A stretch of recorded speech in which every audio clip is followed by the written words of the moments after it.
Welcome back to the Choco Zone Podcast.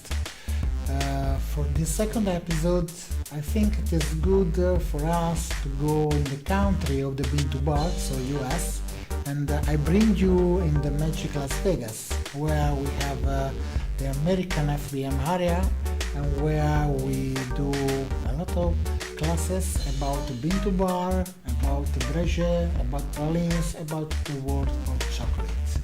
And in this episode, I want to introduce Jean-Marie Auboine. Jean-Marie Auboine is a French chef, a great chocolatier, and with him I started a few years ago, some years ago really, to do our common school. So enjoy. Hello to everybody. Here we are with a great friend of mine. I have done a lot of things together with him. He lives in Las Vegas, and we are happy to have here Jean-Marie Auboine. Hello, Jean-Marie. How are you?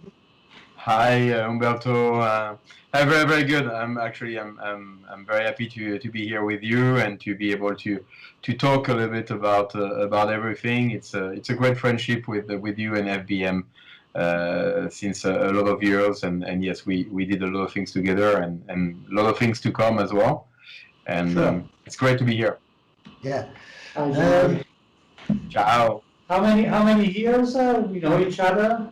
Is something I think since what 2012, 2013. Yes, so it was 7 years, 8 Wow. years. Wow. Yeah. We are getting older. Yeah, well, I mean that's a good thing. I mean it's better. It's better that way. The day that stop, it's not good. We are wiser. We are wiser and more interesting and more, handsome with our age. Try to convince people. Yes, yeah, that's true. Well, can I ask to you to present yourself? I know that you are a French guy. You arrived from France in the big Las Vegas, Yes. but explain us what about you? What is your Well, experience? Yes, I'm born in France. Most of my career I work in France, but also work in different countries like Switzerland in the 90s and in the 80s as well. In Korea in the 90s as well. I worked for a little bit over there. I also work in Mexico City for 5 years from 2003 to 2008. Yeah, I know that you know a lot of different languages, no? You know Spanish, Italian, English, French, and what else? Korean Yeah, also. that's it. I mean, Ah. it's more than enough now. I'm fortunate to be able to learn different language based on where I work, and that's great to communicate. And yes, Spanish, English, Italian, and a little bit French as well. But yes, I work in Mexico. I'm in the US since 2008, beginning of 2008. My background is hospitality business, which is I was executive pastry chef in a large hotels, resorts, casino, and the last one was the Bellagio in Las Vegas from 2009 to 2011. And after I decided to create my own company in 2011, opening into beginning of 2012, where we make chocolates, candies on the wholesale production for hotels, resorts, airline, cruise ship. We ship nationwide in the US. Good. And you have been everywhere. And what is the difference about chocolate from the European point of view or American point of view? Well, it's still chocolate anyway, but there's a lot of differences. In Europe, for example, can be France, Italy, Switzerland, Belgium. We want the chocolate to look like chocolate. I mean, we are very sometimes a little bit traditional on things, which is normal. is the way we see things. We dark chocolate need to look like dark chocolate, milk is milk, and white is white. And after we play a little bit with that, everything need to be 100% natural as well, is what we try to do in Europe. In the US, it's a little bit different. It's a different market. People like colors. You need to bring colors to the table. You need to all the molded chocolates need to have a lot of color and vibrant colors, a little bit flashy, because it's what the actually customer want. And the difference between Europe and US, it's actually in Europe the chef create his own menu and own recipes and own product and present them on the shop, for example. In the US, you have to listen your customers. Your customer is going to tell you what you're going to prepare. Wow. If you don't do that, you don't sell anything. And according to the taste, I mean, is a difference? We are talking about chocolate. Yes. But do the Americans, the US consumer, are looking for something different from the Europeans as a taste? Well, in a flavor profile, yes, there's flavors in the US that are very important. Pumpkin spice, let's say peanut butter and jelly, which is people grow up with these kind of flavors, marshmallow flavors, cotton candies. If we want to be a little bit in this kind of flavors, typical American flavors, yes, it's something that people like. After that, Americans are very open right now. Since a few years, they changed their mind. They go a little bit more in the dark chocolate side. They're open to test different things. They like more sweet than Europe, than European, because right dark chocolate in the US, let's say, is going to be between 65 to 75%. On the European side, we go to 75 to 85, because it's something that we are used to test this kind of bitterness a little bit on the chocolate. Here, not too much. Yes. And when you started your business, you already knew it, or you made the European choice and then you switched to the American traditional flavors? I mean, in the very first months when you just started the business. Well, believe me, I made a lot of mistakes, and Like everybody when we started. and I still continue to make some. Hopefully, I don't make the same one, but I made a lot of mistakes, which is thinking that a certain decor, a certain look, a certain flavor profile gonna work very well here, and also because as a chef, I wanted to bring my vision of things, my knowledge, and after that, I mean, the customers here did not understand that. They wanted something that they can understand, and I had to adapt. And that's take a little bit time at the beginning to understand what you have to adapt to what the people want, and yeah, even working in a wholesale business, not only in a retail but in wholesale, is the same thing. We work for hotels, which is they are in America. They have American actually guests coming into the hotel, and they want an American touch on it. And the French touch and American touch is actually perfectly possible to put that together. But yes, we need to compromise. Yes. Is there one thing, one flavor, one taste, European, traditionally European, that the American they don't like, they cannot accept, or you can just change it, adjust it, and No, it I think there's more American flavor that the European will not accept. okay, that's possible. Yeah. I gotta tell you one, for example, some people put bacon. Bacon into the chocolate in the US is very, very popular because Americans love bacon. They put bacon everywhere. Okay. And I doubt that if we do that in France, Italy, or Belgium, people are gonna look at us and say, you know what, the bacon is good in a carbonara. Yeah, it is. So we may say that it's very interesting, but probably we will not eat it. Yes, that's true. Anyway, the US is the nation of the fast food, but in US also born at the Bintobar movement, so very slow production. Yeah. What is your opinion? But I know that you do also from yourself the Bintobar also with us. What is your opinion about this kind of chocolates? Yes. Well, I think first of all, the Bintobar, it's always been a dream for a chocolatier to be able to prepare your own chocolate.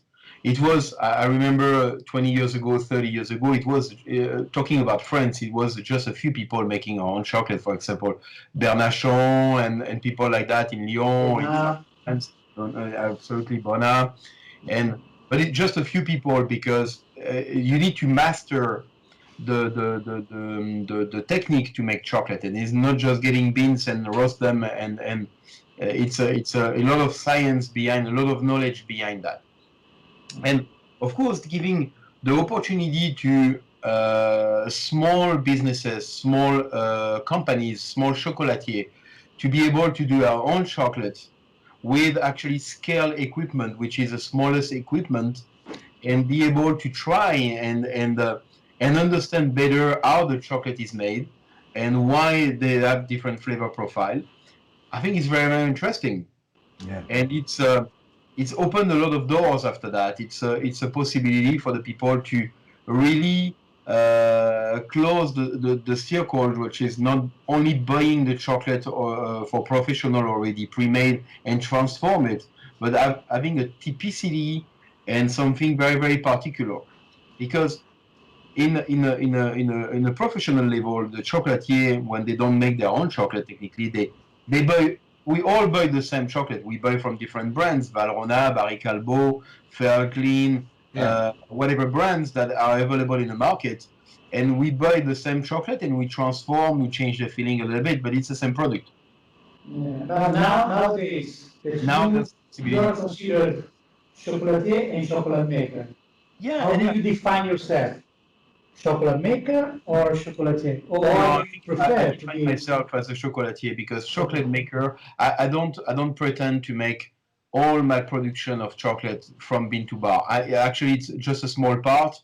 It's very specific product which is for bars, for very specific production that and we call that also, it's a limited edition because it's very, very difficult to be 100% consistent on the beans, having the same one, the same roasting, the same conching, the same. We try to be very, very close and put process in place, but it's difficult to be 100% consistent. We cannot actually beat the large chocolate company, or they are actually everything is it's with computers and they understand everything. It's not the goal for that. It's the goal to do something unique.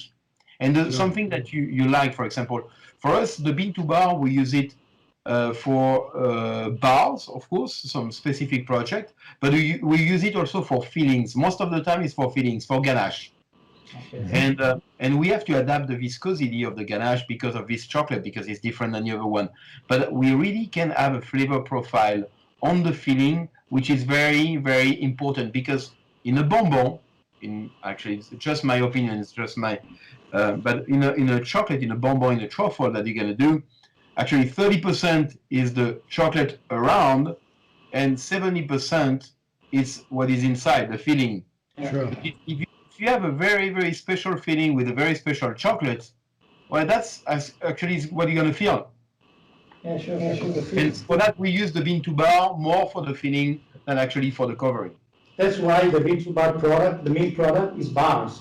Yeah, So you just have chocolate. yeah, Yeah. absolutely.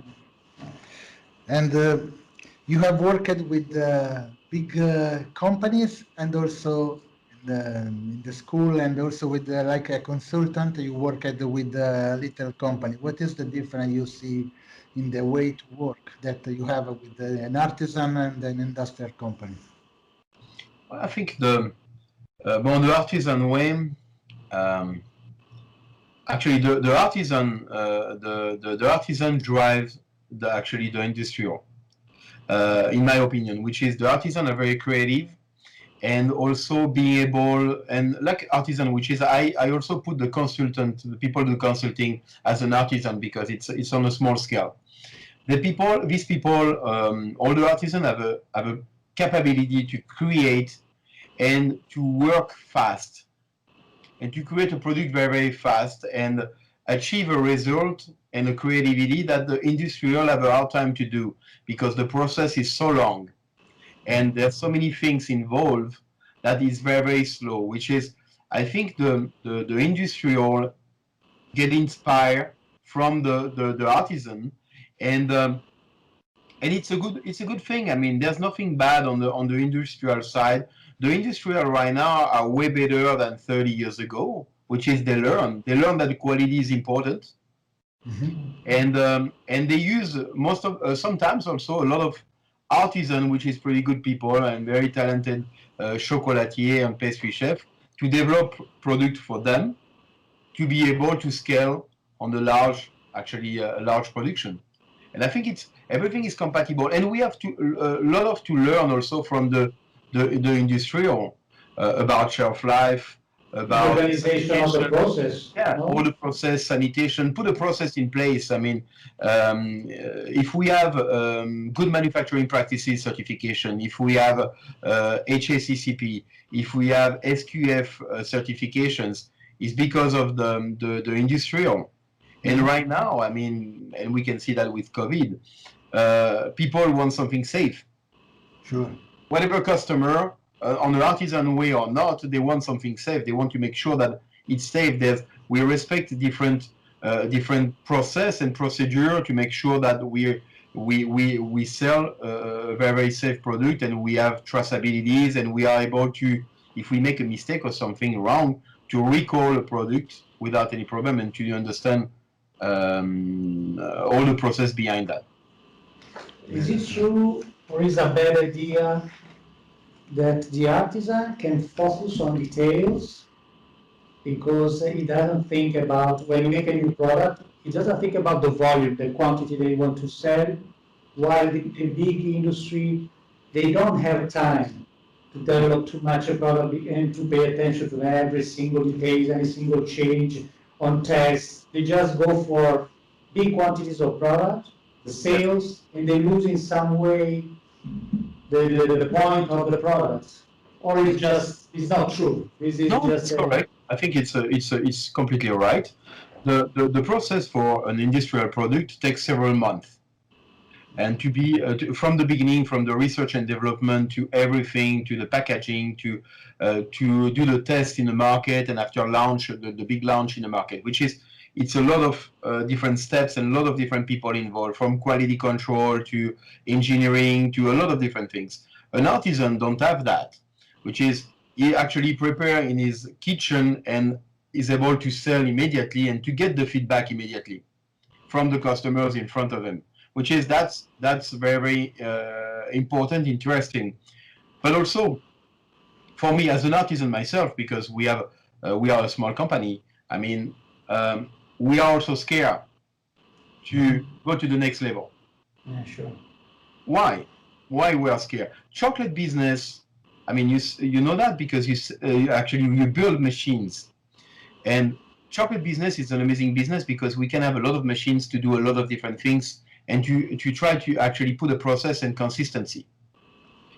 And as an artisan, we always scare sometimes because we scare about the investment. We scare about growing most of the time because they said, you know what, how am I going to get bigger and not compromise the quality? Yeah. How am I going to get bigger without investing a large amount of money and take a huge risk? How am I going to get bigger with all the employees and the labor that I need to train them and to make sure that they're going to work properly? But that, as an artisan, we are scared, and I'm scared too. When I have the opportunity to grow sometimes, and I have some customers, can be very, very large customer. They knock on the door and they say, well, we want to work with you for that. And most of the time I say, hi, should I do it? And I think that in the very first time, if you are scared, there is a problem that you probably have to give up some part of your margin. And this make you scared. I mean, it's a matter of money, energy, time, and sacrifice. And also you really, it's a big liability, and you need to be accountable. If you prepare, let's say, a batch of 1,000 chocolate, I mean, you have a liability. Yeah, you have your customers in front of you. The liability, if something is not perfectly good or whatever, I mean, you give another box to your customer. The customer complains. It's one person, maybe two, maybe three. You give them a box. You refund them. It's perfectly fine. when you have 2 million pieces to prepare, and it's 2 million pieces is very small for industrial. And I mean, you make a big mistake, it's a big liability, which is you can end up in lawsuit, you can end up in a position which is it's complicated, and that's also scary. It's a scary part. I said yes. I mean, if I don't do it right, or if something is happening, because some things can always happen, and you end up in a situation where you think that you can lose everything. Yes, exactly. And this is also when the big companies arrive to us to ask big lines. And Yes. If it is customization, a little thing for them, not so little for us, we can try to do. But when they ask a big line, I say to Giuseppe, hey, say Yeah. hello. Yeah, absolutely, because it's you have a huge responsibility after that Sure. to make sure that your machines are working 100% the way they are expecting, Yeah. and also all the different things involved on that. Or the people don't know how to use the machine and train them and but it's a lot of investment and a lot of things that we cannot control. And about Bintobar, in which way you make your own chocolate? With what are the process that you have at the machines that you use to make your own chocolate? Well, we have a lot of different machines, but I like new machines and new technology because I think it's the future, and that's give us a very consistent way to work. But also I have old machines. For example, I have a very old melanger, a layman from Wonderful one. Yeah, and I am in love with that. You know. beautiful piece. It's very noisy. It makes a lot of noise to run. Take a little bit time to work. It's not the same. I mean, it's not consistent the same way than a new machine. We have a Roombo. We have actually we have a Kligo for the conching. We have The temporary machines. ball mill, tempering machines, of course, several tempering machines, several Unica, well, after that, a rubbing line with the Maestria. We have a lot of different machines, vertical cooling tunnel as well, to be able to go from the bean at the beginning to the body, and it's an interesting process. It's a very interesting learning curve. When you start to make your own chocolate, your own Bintobar, I mean, apart if you already work on that with the large chocolate companies, you don't know anything. And believe me, after a few years, you know a little bit more, but you're far away from achieving sometimes what you are looking for. And but it's beautiful. It's beautiful to play with that, to be able to create something that actually you bought from so many years and not being able and not thinking that's going to be a possibility to make it one day. And that's what is the Bintobar is interesting, is to give the possibility to the artisan to do something. And without, for example, if they want to do it organic 100%, it's very easy. I mean, you buy organic sugar, organic cocoa beans, and you do it that way. If you want to do it without lecithin, you don't put any lecithin. If you don't want to add any additional cocoa butter, you don't add any, additional cocoa butter. If you don't want to put vanilla, you don't put vanilla. I mean, that's opens so many possibilities. When some chocolate maker asks me what is the worst, I mean, the most complicated thing to do, I normally say that is blending different chocolate. What do you think? Yeah, I think it's a complicated, but I think the most complicated for me is not too much the blend. Actually, the blend is the easiest part. Okay. Because actually you achieve easier and faster and maybe sometimes a better result when you blend different origins than having one origin, because an origin have a very specific typicity, and the roasting is very different, the conching is very different, the grinding is different, the going to the melanger, it's going to be different, the time for that, and because some origins also and single origin have a very typicity on the flavor profile. I mean, if you miss something in between, you're gonna lose a lot of flavor that you had at the beginning. For that, the blend sometimes save a lot of things. You can actually mix 2 or 3 origins, and you have actually a flavor profile easier. If you have something in mind, for example, um, it's easier to achieve with a blend than a single origin. Okay. And a few years ago, we started with the American FBM area, and we helped together to do some startup for some chocolate makers. No. Absolutely. I work with the FBM because of the relationship and because we trust each other, and also because I know that if I have a problem, you're gonna help me. Sure. And I think it's important. It's the most important thing. And yes, I have people calling me and asking me about the machines and what I think and since when I have that, what are the capabilities, and I'm more than happy to answer them because it's something I use every day, and because I know how they works. And talking Yeah, about okay. the FBM area, do you have the feeling, as I do, that in Europe, the chocolatier, they are not so happy to share their knowledge, their experience, while the chocolate maker, maybe because they know a little less at the beginning, at least at the beginning of their business, so they are always asking and giving information. They share a lot more their knowledge. In Italy, for example, all the pastry chefs, it seems they are the only ones that make that product that they do. Okay, so but it seems our feeling, our experience with the chocolate makers since the very beginning, we started in 2011. They talk to each other, they share, say this machine, that machine, you roasting profile, that roasting profile, the origin, they share the names of the bean supplier. What is your feeling about Well, I think it's maybe right. Well, we want to share what is sometimes what is shareable. that? Which is, um, most of the time is like that. I mean, we share different information, but it's very, very rare that you have people very, very forthcoming and giving all the full process, all the full Sure. information. I It's don't not. think that we do that. It's because yes, chocolate makers, it's something new for everybody, which is we have to learn from each other. And it's a new, I mean, let's say it's a new trend since 10 years right now, which is there's not a lot of background for that, and we have to learn, we have to share and say, hey, you know what, if you put that, hey, I did that, it's working. I mean, we share information.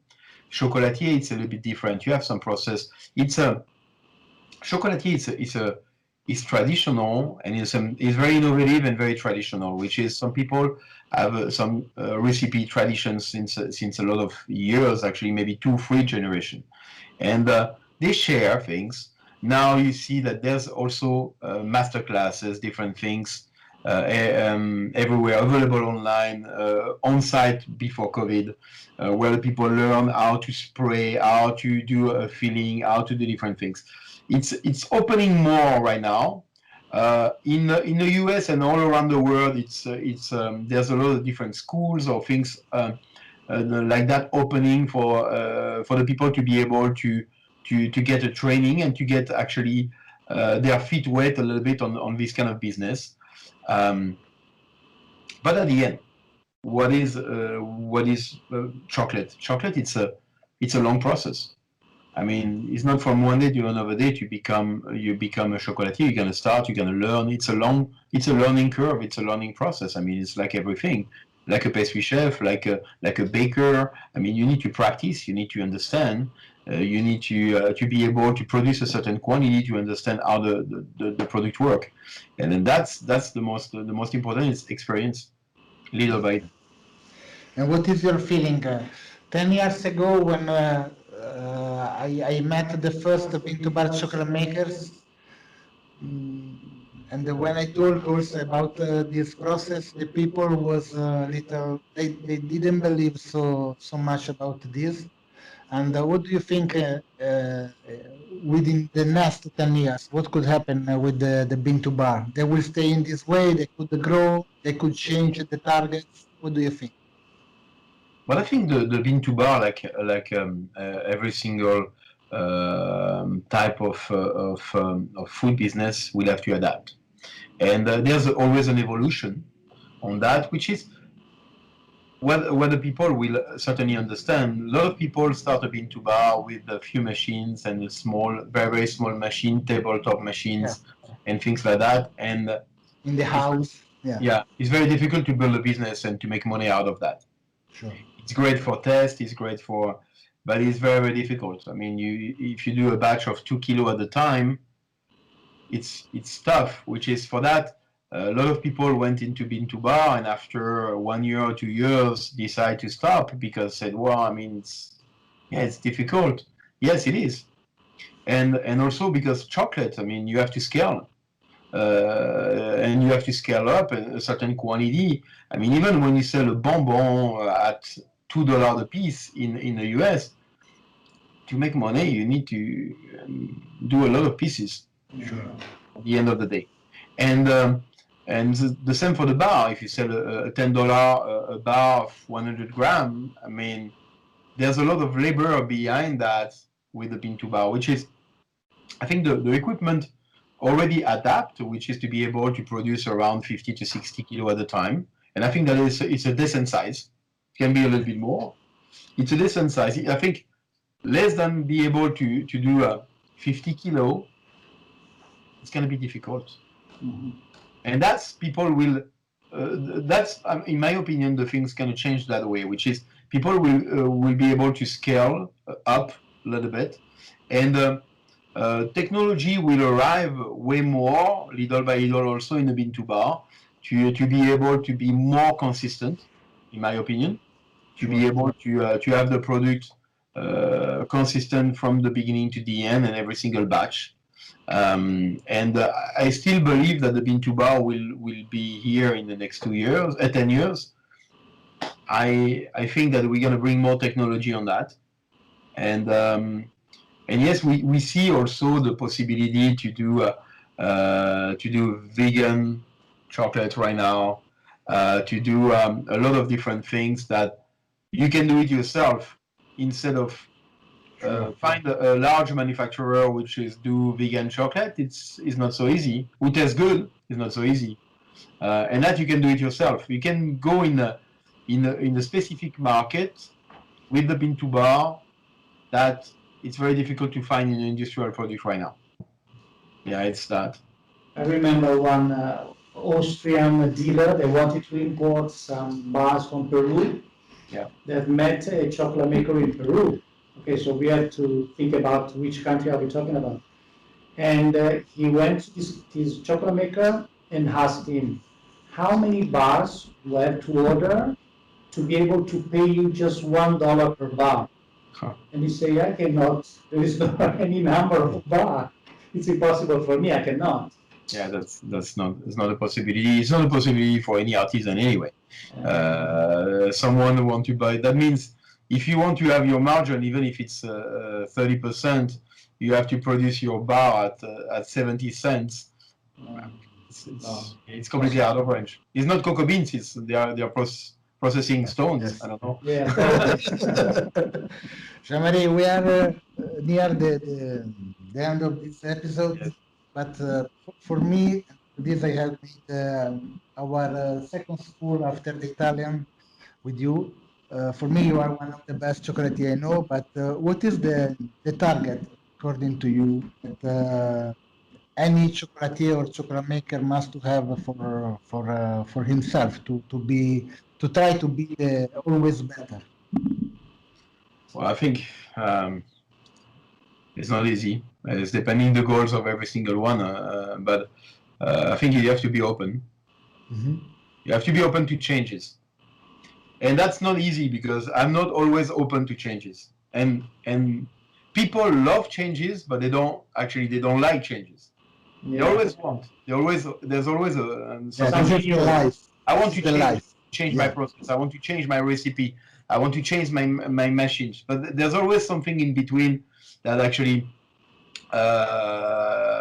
it's a problem. And yes, to be open to changes, I think, to not give up because it's not easy. It's not an easy business. yeah, this is what we say on chocolate business. You need to scale, which is you need to sell a certain amount of product to be able to make money. And that's to not give up and keep going, especially at this time right now with the COVID, we changed a lot of different things. Yeah, Everybody, I think. yeah, and you really have to reinvent yourself actually most of the time because the demand is changing, everything is changing, which is the best way to understand that is to be open, to look around a little bit, to listen what the people want. Because, and that's the problem I have for me as well. It's sometimes I don't listen. I have my idea, my vision, and I don't listen. I don't look too much on the left or on the right. I said, no, we're gonna go that way. And it's true. The people who achieve the best results is the people who are able to listen. Exactly. Yeah, that's right. This is also for us because we started with temporary machine, and 10 years ago we started with Bintobar because we smell the air, and we see that something was changing. Yeah. And also now we see that there are some customers that are starting from very small, that they want to change his life, so they want to start with a little production of Bintobar. And there are the others that they are just doing a medium production that they want to increase. And so we are working to different sizes of machines Mhm. that we will present also this year, because with COVID, the things are changing very, very fast. And yes, and you have a lot of different things that the people are actually have to adapt to right now, and to be open for that. It's a one-shot technology. Yeah. One-shot technology. I mean, it's 10 years ago we were talking about one-shot and say, "Oh, it's industrial. It's someone who Yeah. have a one-shot." Expensive. We don't make the chocolate by hand anymore. Mm. I mean, if you achieve the same result 10 times faster Yeah.